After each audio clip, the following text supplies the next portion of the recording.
ಆತ್ಮೀಯರೇ ನಮಸ್ಕಾರ. ನಾನು ನಿಮ್ಮ ಪ್ರೀತಿಯ ಸೋಮಶೇಖರ್ ಆಲ್ಯಾಳ್, ವಕೀಲರು ಹಾಗೂ ಕಾನೂನು ಸಲಹೆಗಾರರು, ತುಮಕೂರು. ಇವತ್ತಿನ ವಿಚಾರ ಏನಂತಂದರೆ, ಪೊಲೀಸ್ನವರು ನಮ್ಮ ಗಾಡಿಗಳನ್ನು ತಡೆದು ದಂಡ ವಿಧಿಸ್ತಾರೆ. ಇದಕ್ಕೆ ಅವಕಾಶ ಇದೆನಾ ಅಥವಾ ಇಲ್ವಾ? ಸ್ನೇಹಿತರೆ, ಪೊಲೀಸ್ನವ್ರಿಗೆ ಗಾಡಿಗಳನ್ನು ನಿಲ್ಲಿಸಿ ಗಾಡಿಗಳನ್ನ ತಪಾಸಣೆ ಮಾಡುವಂಥ ಅಧಿಕಾರ ಇದೆ. ಆದರೆ ಅಧಿಕಾರ ಯಾರಿಗಿದೆ ಅಂತಂದರೆ, ಈ ಒಂದು ASIಗಿಂತ ಮೇಲ್ದರ್ಜೆಯ ಅಧಿಕಾರಿಗಳಿಗೆ, ASI ಮತ್ತು ASIಗಿಂತ ಮೇಲ್ದರ್ಜೆಯ ಅಧಿಕಾರಿಗಳಿಗೆ ಗಾಡಿಗಳನ್ನು ತಪಾಸಣೆ ಮಾಡುವ, ಗಾಡಿಗಳನ್ನು ನಿಲ್ಲಿಸಿ ದಂಡ ಹಾಕುವ ಅಧಿಕಾರ ಇದೆ. ಅವರು ಯಾರು?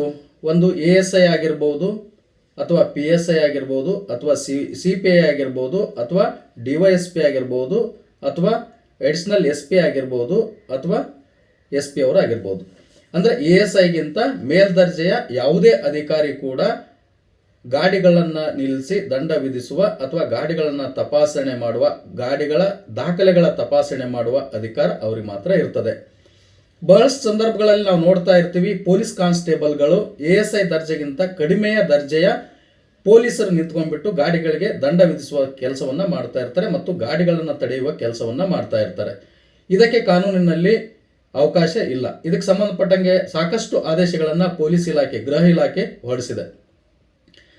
ಗಾಡಿಗಳನ್ನು ತುರ್ತು ಸಂದರ್ಭಗಳಲ್ಲಿ ಅಥವಾ ಯಾವುದೋ ಒಂದು ಎಮರ್ಜೆನ್ಸಿ ಕೆಲಸದಲ್ಲಿ ಯಾರಾದರೂ ತೆಳ್ತಾ ಇದ್ದಂಥ ಸಂದರ್ಭದಲ್ಲಿ ಅವುಗಳನ್ನು ಓಡಿ ಹೋಗಿ ಗಾಡಿಗಳನ್ನು ತಡೆಯುವಂಥ ಕೆಲಸ, ಬ್ಯಾರಿಕೇಡ್ಗಳನ್ನು ಹಾಕಿ ತಡೆಯುವಂಥ ಕೆಲಸಗಳನ್ನು ಮಾಡಬಾರ್ದು ಅನ್ನೋದಕ್ಕೆ ಸಂಬಂಧಪಟ್ಟಂಗೆ ಗೃಹ ಇಲಾಖೆ, ಪೊಲೀಸ್ ಇಲಾಖೆ ಸಾಕಷ್ಟು ಸೂಚನೆಗಳನ್ನು ನೀಡಿದೆ.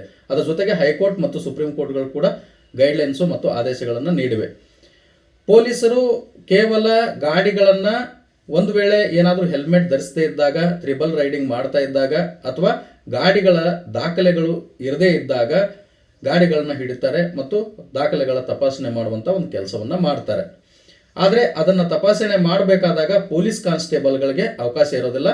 ಬಹಳಷ್ಟು ಸಂದರ್ಭದಲ್ಲಿ ಪೊಲೀಸ್ ಕಾನ್ಸ್ಟೇಬಲ್ಗಳೇ ಗಾಡಿಗಳನ್ನು ನಿಲ್ಲಿಸಿಬಿಟ್ಟು ಗಾಡಿಗಳನ್ನು ಹಿಡಿದು ದಂಡ ವಿಧಿಸುವ ಕೆಲಸ ಮಾಡ್ತಾರೆ. ಅಂಥ ಸಂದರ್ಭಗಳು ನಿಮಗೆ ಒದಗಿ ಬಂದಾಗ ಯಾರಾದರೂ ಪೊಲೀಸ್ ಕಾನ್ಸ್ಟೇಬಲ್ಗಳು ನಿಂತ್ಕೊಂಡು ಬಿಟ್ಟು ಗಾಡಿಗಳನ್ನು ಹಿಡಿಯುವ, ಗಾಡಿಗಳನ್ನು ತಪಾಸಣೆ ಮಾಡುವ, ಗಾಡಿಗಳ ದಾಖಲೆ ತಪಾಸಣೆ ಮಾಡುವಂಥ ಒಂದು ಕೆಲಸವನ್ನು ಏನಾದರೂ ಮಾಡ್ತಾ ಇದ್ದರೆ, ನೀವು ಅದನ್ನು ಫೋಟೋ ಮತ್ತು ವಿಡಿಯೋಗಳನ್ನು ತೆಗೆದುಕೊಂಡು ನೀವು ಆ ಒಂದು ದೂರನ್ನು, ಅದಕ್ಕೆ ಸಂಬಂಧಪಟ್ಟಂಥ ದೂರನ್ನು ನೀವು ಸಬ್ ಇನ್ಸ್ಪೆಕ್ಟರ್ ಅವರಿಗೆ ನೀಡ್ಬೋದು, ಅಥವಾ SP ಅವರಿಗೆ ನೀಡ್ಬೋದು, ಅಥವಾ DYSP ಅವರಿಗೆ ನೀಡ್ಬೋದು, ಅಥವಾ ಅಡಿಷನಲ್ SP ಅವರಿಗೆ ನೀಡುವಂಥ ಒಂದು ಕೆಲಸವನ್ನು ನೀವು ಮಾಡ್ಬೋದು.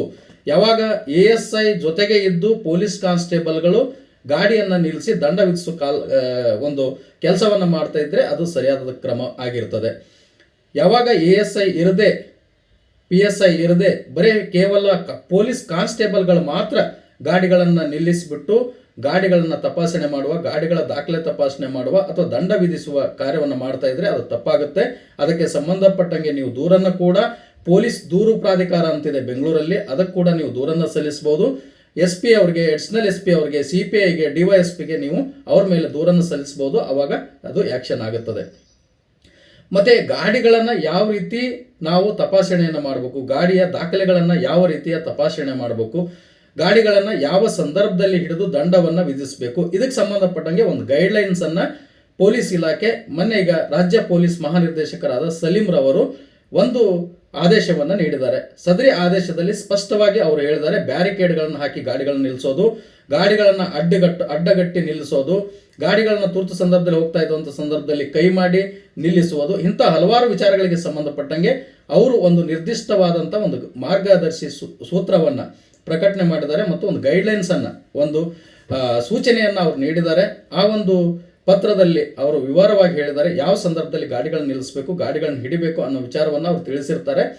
ಅದಕ್ಕೆ ಸಂಬಂಧಪಟ್ಟಂಗೆ ನೀವು ಆ ಆದೇಶ ಬೇಕಾದರೆ ನನ್ನ ದೂರವಾಣಿ ಸಂಖ್ಯೆ 9900885216ಗೆ ನೀವು ವಾಟ್ಸಪ್ ಮಾಡಿದರೆ ನಾನು ನಿಮಗೆ ಆ ಆದೇಶವನ್ನು ಕಳಿಸ್ತೀನಿ. ಪೊಲೀಸ್ನವರು ಎಲ್ಲಾದರೂ ಗಾಡಿಗಳನ್ನು ಹಿಡಿದಾಗ ನೀವು ಅದನ್ನು ಪ್ರಶ್ನೆ ಮಾಡುವಂಥ ಕೆಲಸವನ್ನು ನೀವು ಮಾಡ್ಬೋದು. ಅಲ್ಲಿ ASI ಮತ್ತು PSI ಇರದೇ ಇದ್ದರೆ, ಅಥವಾ ASIಗಿಂತ ಮೇಲ್ದರ್ಜೆ ಅಧಿಕಾರಿಗಳು ಇಲ್ಲದೆ ಗಾಡಿಗಳನ್ನು ಪೊಲೀಸ್ ಕಾನ್ಸ್ಟೇಬಲ್ಗಳೇ ಹಿಡಿತಾ ಇದ್ದರೆ, ದಂಡ ವಿಧಿಸ್ತಾ ಇದ್ದರೆ, ತಪಾಸಣೆ ಮಾಡ್ತಾ ಇದ್ದರೆ ಮತ್ತು ದಾಖಲೆಗಳ ತಪಾಸಣೆ ಮಾಡ್ತಾ ಇದ್ದರೆ ನೀವು ಅದನ್ನು ಪ್ರಶ್ನೆ ಮಾಡ್ಬೋದು ಮತ್ತು ಅವರ ಮೇಲಾಧಿಕಾರಿಗಳಿಗೆ ದೂರನ್ನು ನೀಡಬಹುದು ಅನ್ನೋ ವಿಚಾರವನ್ನು ತಿಳಿಸ್ತಾ ಇದ್ದೀನಿ. ನಮಸ್ಕಾರ.